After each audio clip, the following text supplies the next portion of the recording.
প্রিয় দেশবাসী, আমি শেখ হাসিনা বলছি। আজ আমি আপনাদের সামনে একজন সাবেক প্রধানমন্ত্রী হিসেবে নয়, একজন মানুষ হিসেবে কথা বলতে এসেছি। দীর্ঘ সময় ধরে দেশের বাইরে অবস্থান করছি।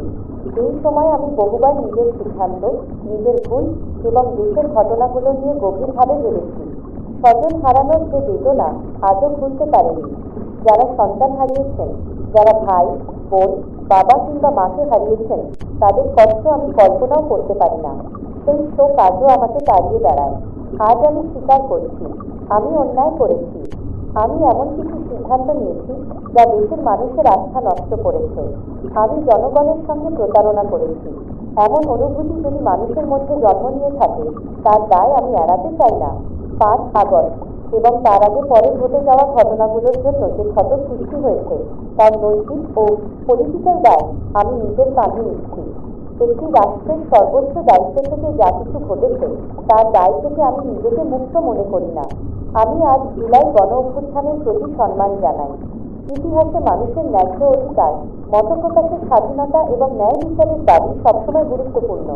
যারা সেই আন্দোলনে জীবন দিয়েছেন, তাদের আত্মত্যাগ জাতি স্মরণ করবে। আমি বিশেষভাবে স্মরণ করছি আবু সাইদ, মুগ্ধ এবং সেই সব মাদ্রাসার ছাত্রসহ সকল শিক্ষার্থী ও সাধারণ মানুষকে যারা আন্দোলনের সময় প্রাণ হারিয়েছেন। এই কাল্পনিক ভাষণে আমি তাদের জাতির শ্রেষ্ঠ সন্তান হিসেবে সম্মান জানাচ্ছি এবং তাদের আত্মত্যাগের প্রতি গভীর শ্রদ্ধা নিবেদন করছি। আজ আমি ক্ষমা চাই। ক্ষমা চাই দেশের মানুষের কাছে। ক্ষমা চাই সেই সব পরিবারের কাছে যাদের জীবনে অপূরণীয় ক্ষতি হয়েছে। আমি জানি সব ভুলের ক্ষমা হয় না, তবুও একজন মানুষ হিসেবে আমি আপনাদের কাছে ক্ষমা প্রার্থী। আমি দেশের মানুষের কাছে একটি অনুরোধ জানাই, যদি কখনো আপনারা মনে করেন যে আমি দেশে ফিরে এসে আইনের মুখোমুখি হওয়া এবং সত্য প্রকাশের মাধ্যমে জাতির কাছে আমার দায়িত্ব পালন করতে পারি, তাহলে সেই সুযোগ দেওয়ার বিষয়ে আপনারা বিবেচনা করবেন।